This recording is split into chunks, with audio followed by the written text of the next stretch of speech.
Hey, what's up guys? My name is Jordan Anderson, and on this episode, let's talk about setting your clients' goals and making sure you actually hit those goals. I really want to kind of focus on avoiding failure with your clients and making sure that you're setting the right goal when you're working with them. When your goals are misaligned with your clients' goals, you're either talking past each other, or there's just unnecessary friction, or they're not happy, or you're not happy, or you're not getting paid enough for this job, or they're paying too much for the job. You need to kind of meet in the middle and have some sort of clear, understandable goals that we can all kind of circle around and say, this is exactly what it is that we're trying to achieve here. This sounds mundane. This sounds obvious. Yeah, of course, Jordan. Of course you need to have goals. But you'd be surprised. A lot of projects that I've even been on, video projects and marketing projects, there's not really a goal in mind. It's just the kind of goal was just to create a video, or they thought, the client may have one goal, but they don't really share that with the people working on the project to actually ensure that the goal gets reached. And then the client's not happy. There was no establishment about what the focal point or the goal was of this project. We're going to kind of go over three things. One, we're going to establish future states with our clients. Two, we're going to clarify and ask and kind of get better understand what the goals are. And three, we're going to attach a metric to success. Future states. What is a future state? A future state is not a goal, I would say. A future state is this imaginary place that I want you to help your clients envision. So when you're kind of going through the sales process and you're trying to figure out what the problem is with their client, I want you to try to imagine what it is that success would look like. When I'm talking goals, they say, I want to increase my revenue by $100,000, or I want to double my income.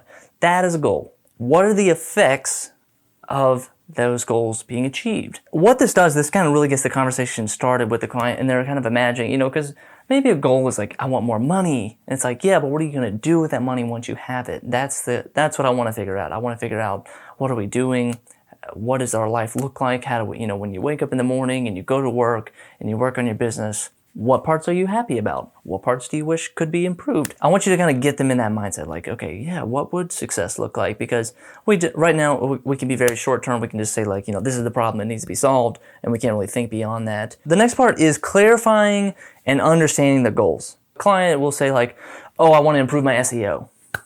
Okay, you want to improve your SEO for your website. The tendency is to ask why. If you're asking why, you're forcing the person to kind of defend their position or defend their logic. So instead, ask them what questions. Ask what does it look like? What would it look like if, or what makes you think that SEO is a good idea? Or what is it about SEO that you're so eager to, improve? Or what parts of the SEO would you like to see improved? Or maybe you can tell me a little bit about your website. You want to ask deeper questions, because to say something like SEO is not really, it's you want to rank higher in Google. Why do you want to rank higher in Google?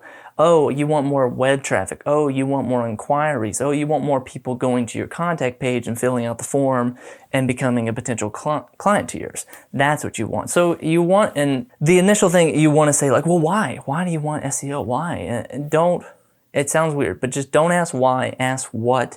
Ask what would it look like? Why? What you together with the client want to explore these ideas. You're being curious. You're not being judgmental. You're not trying to position yourself as, I know everything and you don't, and I'm here, I'm the only person that can help you, and these kind of weird overpower structures, these weird power dynamics. You want to just hey, look, we're equal on this. What is it about SEO that it seems so important? What is it, what would it look like if you were to rank higher in SEO? Well, things like that. So kind of, let them think about it. Let them kind of come to their own conclusions, ask questions to say, and then kind of make them realize okay, I thought I wanted SEO. What I really want is more inquiries on my website. The third one is metrics. And this gets tough. Attaching a metric to success. So you kind of figured out the goal. Let's continue with the example of SEO. When you're starting these projects with these clients, you want to figure out, how are we going to know that we have achieved this goal? How are we going to know that what we did had a positive effect on what we were trying to solve? Whether it's doubling their income, or SEO. Together, you guys have to come to an agreement on what success looks like. You have to figure out these metrics in order to track, are you actually making a positive change? So if it is SEO and they may be ranked 10 or they may be on page 2, a metric would be to get on page 1 or to be the top 2 results or to be the top 3 results. That is a goal that you can measure. It gets really tough because sometimes there's these kind of qualitative things, like when you get really qualitative with it and you start to be like, I want it to feel better, I want it to be faster, I want it to be brighter, cleaner. These aren't the best metrics to kind of attach your star to. You're going to run in circles over and over with your clients, and your client's not going to be happy because they're going to be like, it's not exactly brighter. Oh, I wish it was faster. I wish it was cleaner. I wish it was smaller. I wish it was this. And these kind of like quality aspects. It's like, that's so hard to control, and you're really just kind of trying to control the opinion of your client. You don't want that. You want there to be some objective fact where it's a measurable thing where you say, look, this is the starting point. Followers are a great example. You had 1,000 followers before I helped you, and now you have 10,000 followers, and you go, oh yeah.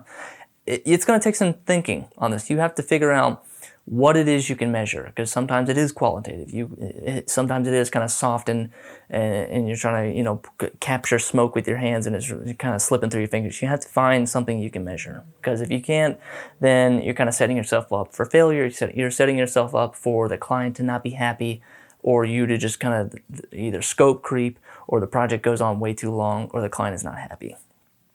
An add-on to all this, an add-on to the metrics of success, is that if you're able to measure the success and actually attach some sort of quantitative number next to it, then it really improves your business's ability to crank out a great testimonial.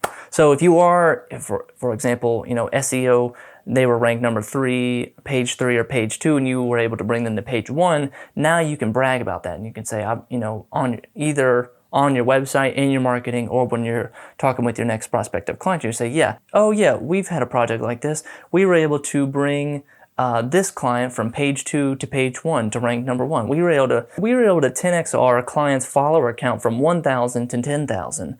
When you ask your past clients, hey, can you talk about this? You say, yes, Jordan was able to double my revenue. Jordan was able to increase my Instagram followers by 10x. Because when you're building testimonials, and might be a different video, this might be a totally different topic, but when you're kind of building testimonials, you don't want to put in that kind of qualitative, soft, fuzzy, we were able to move faster, brighter, smarter, more professional, attention to detail. You really want to attach those kind of numbers next to it. I was able to bring it from point A to point B, and this is how you can measure it, and I don't think anyone can argue with this.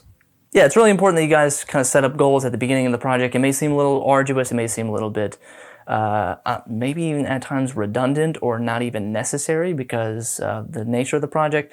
But if you guys are able to set up some sort of common goal between you and your client, then it's going to make the whole thing, it's going to make the entire process that much more enjoyable. They're happy, you're happy, and if there's any argument, there's anything, it's almost like building a contract but around a goal. And you say, if there's any argument, you just say, hey, look, this is what the contract said. If there's any argument about the goal, we say, look, this was the goal, this is what we started with, this was point A and this is point B. Did we hit point B? Maybe, yes. Do we need to come up with a new strategy? Maybe, yes. Who knows?